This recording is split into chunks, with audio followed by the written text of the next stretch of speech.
Aksi terorisme adalah serangan-serangan terkoordinir yang bertujuan untuk menimbulkan rasa takut dan keresahan di tengah masyarakat. Radikalisme memiliki arti paham atau aliran yang menginginkan perubahan atau pembaharuan sosial dan politik dengan cara kekerasan atau dengan sikap yang ekstrim oleh masyarakat yang sudah terpapar radikalisme.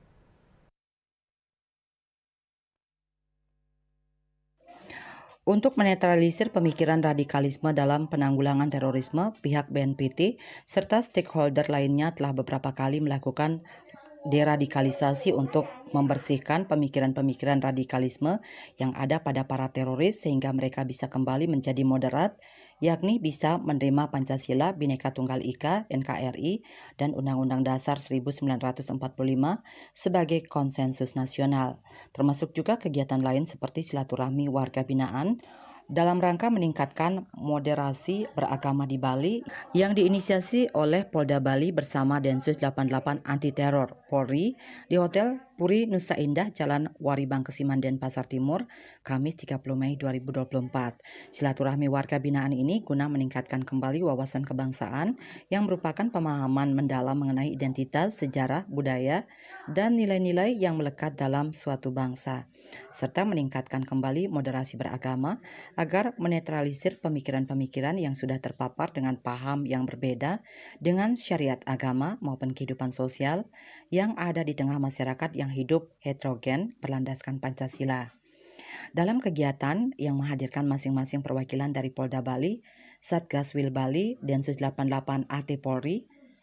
Kanwil Kemenak Bali, dan Kesbangpol Provinsi Bali tersebut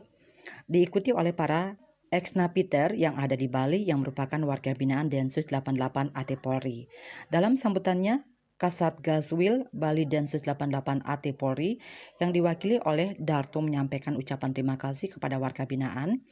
atas kehadirannya dalam kegiatan moderasi beragama di Bali, serta berterima kasih atas peran serta dalam menyukseskan rangkaian KTT WWF ke-10 tahun 2024 di Bali. Hal senada juga disampaikan dari masing-masing pemateri, yakni tentang konsepsi wawasan kebangsaan dalam kerangka NKRI yang mengaku perwujudan Kepulauan Nusantara sebagai kesatuan politik, sosial budaya, ekonomi, dan pertahanan keamanan dengan berpedoman pada falsafah Pancasila dan Undang-Undang Dasar 1945, serta pentingnya moderasi beragama khususnya di Indonesia yang merupakan masyarakat Indonesia yang sangat plural dan multikultur, terdiri dari beragam suku, etnis, agama, bahasa, dan budaya, serta kearifan lokal maupun keragaman alam